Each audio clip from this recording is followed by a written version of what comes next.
স্মৃতিশক্তি ফিরে পেয়ে মেঘরাজের কাছ থেকে অপর্ণাকে ছিনিয়ে নিয়ে আসলো আর্য।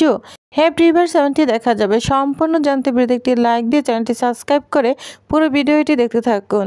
গল্পের শুরুতেই আমরা দেখতে পাবো কিঙ্কর আর্যকে স্মৃতি ফেরানোর জন্য অনেক চেষ্টা করছে। বলছে, শঙ্কর, কিরে শঙ্কর, তুই আমাকে চিনতে পারছিস না? আমি তোর বন্ধু হই।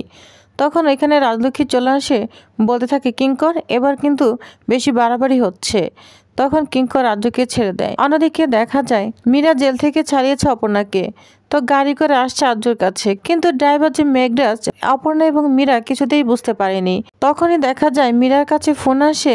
কিঙ্কর ফোন দেয়। কিঙ্কর ফোন দিয়ে বলতে থাকে, বলছে, মীরা তুমি কোথায় আছো? তখন বলে, এই তো আমি অপর্ণাকে জেল থেকে বের করেছি, এখন আসছি হসপিটালের দিকে। তখন বলে, আচ্ছা এছাড়া কি অবস্থা? তখন বলে, এছাড়া জ্ঞান ফিরেছে। যা শুনে মীরা অনেক খুশি হয়ে যায়। তখন বলে, সত্যি বলছো কিঙ্কর? তখন বলে, হ্যাঁ।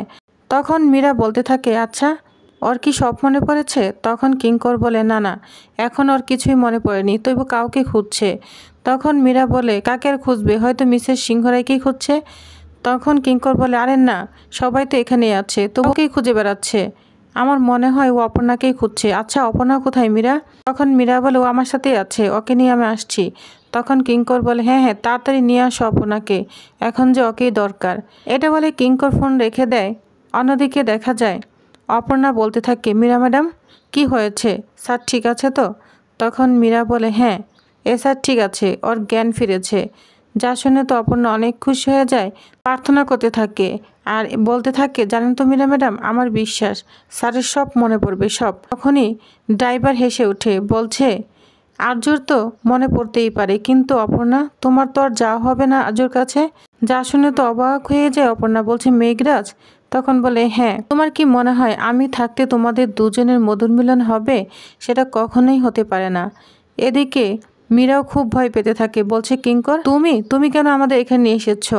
তোমার কথাই তো এ পর্যন্ত এসেছি, অপর্ণাকে ছাড়িয়েও নিয়ে এসেছি, তাহলে তুমি কেন আবার এরকম করলে? যা শুনে তো অপর্ণা অবাক হয়ে যায় আর বলছে, আপনি এই লোকটার সাথে হাত মিলেছেন? তখন বলে, অপর্ণা তুমি আমাকে ভুল বোঝো না, এই লোকটা আমাকে ব্ল্যাকমেল করেছে। ও বলছে আমি যদি ওর কথা মতো না কাজ করি তাহলে এছাড়া ক্ষতি করে দিবে। তখন অপর্ণা বলে, আপনি গাড়ি থামান। এইভাবে চিৎকার করতে থাকে।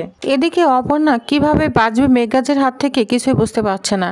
তখনই দেখা যায় অপর্ণা মনে মনে একটা বুদ্ধি করতে থাকে। মেঘরাজকে বলছে, ওই মহিলার সঙ্গে না আমার কথা হয়ে গিয়েছে, ও আমাকে সব বলে দিয়েছে। এখন আমি ওইখানে থাকলেই বা কি আর না থাকলেই বা কি? ওনার কথা অনুযায়ী তো আর্য স্যারের চিকিৎসা হচ্ছে, উনি তো এই হসপিটালেই আছেন, উনি আমাদেরকে হেল্প করছেন। আর তখন মেঘরাজ বলে, না না, এটা কিছুতেই সম্ভব হতে পারে না। যা শুনে মেঘরাজও অনেক অবাক হয়ে যাচ্ছে। এদিকে আর্য ওই ভিলেন মহিলাটার সামনে চলে এসেছে। তখন নার্স আর্যকে আটকানোর চেষ্টা করছে। আর্য বলে, 1 মিনিট সময় নেব মাত্র। সময় নিব না, কিন্তু ওনাকে 2টা প্রশ্ন করব, তারপর আমি এখান থেকে চলে যাব। তখন আর্য মহিলাকে জিজ্ঞাসা করতে থাকে যে, বলো তোমাকে কে পাঠিয়েছে? এসব কিছুর পিছনে কে আছে? যা শুনে তো কিঙ্কর অবাক হয়ে যায়। বলছে, আর্য এভাবে কথা বলছে, তাহলে ওই মহিলাটাকে তো চিনতে পারছে, তার মানে আর্য সব কিছু মনে পড়েছে। তখন আর্য মহিলাটাকে বলতে থাকে, বল এসব কে করেছে? তখন আর্য বলতে থাকে, বলো কে করেছে বলো। তখন মহিলা কিছুতেই মুখ খুলতে চায় না। আর্য তখন পাশে ডাক্তারদের সিজার অন্যান্য যন্ত্রপাতি ছিল, ওইখান থেকে একটা সিজার উঠিয়ে নেয় এবং ওই মহিলার চোখের দিকে তাক করে রাখে। তখন পুলিশ এবং অন্যান্য হসপিটাল লোকজনও চলে এসেছে, তাকে বাধা দেয়। পুলিশ বলতে থাকে, আর্য সিংহ রায় আইন হাতে নেবেন না। তখন বলে, দাঁড়ান 1 মিনিট। তখন মহিলাকে বলতে থাকে, বলো, তা না হলে তুমি কিন্তু আমাকে মারার জন্য গুলি চালিয়েছিলে, এবার তোমাকে মারলে না আমার কিছুই হবে না। বলো তুমি কে পাঠিয়েছিল তোমাকে? আর যদি না বলো না তাহলে কিন্তু তোমাকে আমি এক্ষুনি মেরে ফেলবো। তুমি যখন বেঁচে আছো তাহলে কিন্তু তোমার মরারও ভয় আছে, ঠিক আছে? এটা মাথায় ঢুকিয়ে নাও। আমি কিন্তু এখান থেকে তোমার কাছ থেকে কোনো প্রশ্নের উত্তর না জেনে যাব না, বুঝতে পেরেছো? এখনই মৃত্যুর ভয় থাকে তো বলে দাও। তখন মহিলা যখন কিছু বলতে যাবে, ওইখান থেকে একটা ছেলে ওয়ার্ড বয় সেজে এসেছিল মারার জন্য এই ভিলেন মহিলাটিকে। তখন একবারে বন্দুক চালিয়ে ওই মহিলাটিকে মেরে ফেলে, যা দেখে তো আর্য সহ সবাই অবাক হয়ে যায়। তখন মহিলাটি মারা যায় আর ওই লোকটা, তখন আর্য ওই লোকটার পিছে পিছে যাচ্ছে। এদিকে অপর্ণা মেঘরাজকে মিথ্যা কথা বলেই যাচ্ছে। বলছে, জানেন স্যার না সুস্থ আছে, স্যারের জ্ঞানও ফিরে এসেছে। তখন যা শুনে মেঘরাজ বলতে থাকে, না না, এটা কিছুতেই হতে পারে না, তুমি মিথ্যে বলছো।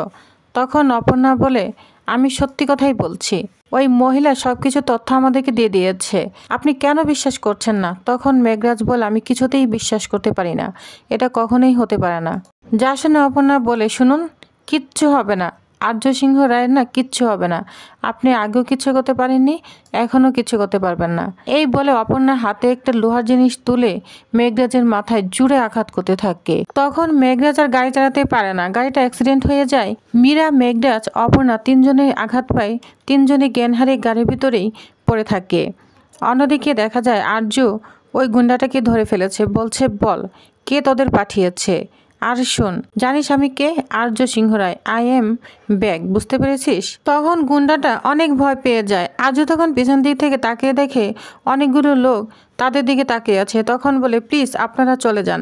আর্য পিছনে ঘুরতেই লোকটা নিজের মাথায় বন্দুক গুলি করে আত্মহত্যা করে, যা দেখে আর্য তো পুরোই অবাক হয়ে যায়। তখন এইখানে কিঙ্কর চলে আসে, আর্যকে ধরে ফেলে বলছে, আর্য তুই ঠিক আছিস? আমি বুঝতে পারছি তুই স্মৃতি ফিরে পেয়েছিস, তুই ভালো হয়ে গিয়েছিস, আর ওই লোকটাকে কে মেরেছে? তুই মেরেছিস?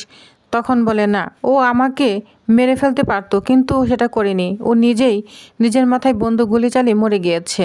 যা শুনে কিঙ্করও তো অবাক হয়ে যায়। তখন কিঙ্কর বলে, আর্য যাই হোক, তুই ঠিক আছিস, এতেই আমরা অনেক খুশি, চল, তোর জন্য না সবাই অপেক্ষা করছে, আর তুই সুস্থ হয়ে গিয়েছিস এটা জানলে তো সবাই আরও খুশি হয়ে যাবে। আর জানিস তো আর্য, তোর না একদম সেন্স ছিল না, তোর মাথা একদম পুরো খারাপ হয়ে গিয়েছিল, তুই কিছুই মনে করতে পারিসনি, তোর কোনো স্মৃতিই ছিল না। তখন আর্য বলে, বুঝতে পেরেছি, জানিস তো কিঙ্কর, একটা না বিরাট ষড়যন্ত্র চলছে। তখন কিঙ্কর বলে, আমি সব জানি, আমিও বুঝতে পেরেছি যে এগুলো খুব প্ল্যান করেই হচ্ছে। তখন আর্য বলে, জানিস তো এর পিছনে না মেঘরাজ তো রয়েছেই, কিন্তু মেঘরাজের পিছনে অন্য কেউ আছে যে খুবই পাওয়ারফুল।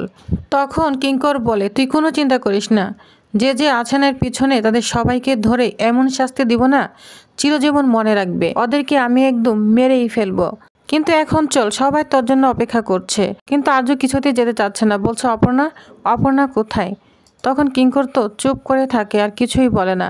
তখন আর্য বলে, কি ব্যাপার, চুপ করে আছিস কেন, বল অপর্ণা কোথায়? তখন কিঙ্কর আর্যকে বলে, তুই শান্ত হ, তুই যখন অসুস্থ ছিলি, অপর্ণা জেল ওই মহিলার কাছে নিজে নিজে ধরা দিয়েছে মহিলার কাছ থেকে তথ্য জানার জন্য, কিন্তু মহিলার কাছ থেকে তথ্য তো জানতেই পারেনি, সেই মহিলা নিজেই সুইসাইড করেছে। তখন এই মহিলাকে হসপিটালে ভর্তি করেছে। যা শুনে তো আর্য অবাক হয়ে যায়, বলছে, কি বলছিস, তাহলে অপর্ণা এখন কোথায়? এদিকে দেখা যায় মীরার জ্ঞান ফিরে এসেছে। অপর্ণা এবং মেঘরাজ দুজনেই জ্ঞান হারিয়ে গাড়ির মধ্যে উপর হয়ে রয়েছে। মীরার জ্ঞান ফিরেছে। মীরা তখন আস্তে আস্তে গাড়ি থেকে বের হয়ে চলে যায়। অন্যদিকে তখন মেঘরাজের জ্ঞান ফিরে আসছে দেখে অপর্ণা ওইখানে উপর হয়ে রয়েছে, অপর্ণাকে নিয়ে ওইখান থেকে চলে যায়। আর তখন মীরা বলতে থাকে, ওই গাড়িতে তো অপর্ণাও ছিল, তার মানে মেঘরাজ অপর্ণাকে নিয়ে চলে গিয়েছে। না না, আমাকে এখনই কিঙ্করকে সবটাই জানাতে হবে। তখনই মীরা কিঙ্করকে ফোন দেয়, সব কিছু জানিয়ে দেয় কিঙ্করকে। তখন কিঙ্কর তো অবাক হয়ে যায়। তখন আর্য বলে, কি হয়েছে বল? তখন কিঙ্কর সব কিছু খুলে বলে। যা শুনে আর্য তো অবাক হয়ে যায়। তখন বলে, আর্য তুই চিন্তা করিস না, দাঁড়া, আমি দেখছি কি করা যায়। এদিকে কিঙ্কর অপর্ণার মা বাবা এবং সিংহরায়কে এবং রাজলক্ষ্মীকে ফোনে জানিয়ে দেয় আর্য ঠিক আছে এবং ওর সব কিছুই মনে পড়ছে, ও অপর্ণাকে নিয়ে আসছে। যা শুনে সবাই অনেক খুশি হয়ে যায়, আপনার মা বাবাও তো অনেক খুশি হয়ে যায়। এদিকে ফোন করতে না করতে পিছন দিক থেকে ঘুরেই দেখে আর্য আর নেই, কারণ আর্য একটা হুন্ডা নিয়ে অপর্ণাকে খুঁজতে বেরিয়ে পড়েছে। যা দেখে তো কিঙ্কর অবাক হয়ে যায়। তো কিঙ্কর তার লোক নিয়ে আর্যর পিছনে ছুটে। এদিকে আর্য হুন্ডা নিয়ে চলে গিয়েছে, এদিকে আর্য তো অপর্ণাকে খুঁজে বেড়াচ্ছে। তো টিউবার্স, তাহলে আপনাদের কি মনে হয়, এবার কি অপর্ণাকে মেঘরাজের হাত থেকে বাঁচাতে পারবে আর্য? তো কি হতে চলেছে নেক্সট আকর্ষণীয় পর্বে জানতে অবশ্যই আমার সাথেই থাকুন। ধন্যবাদ।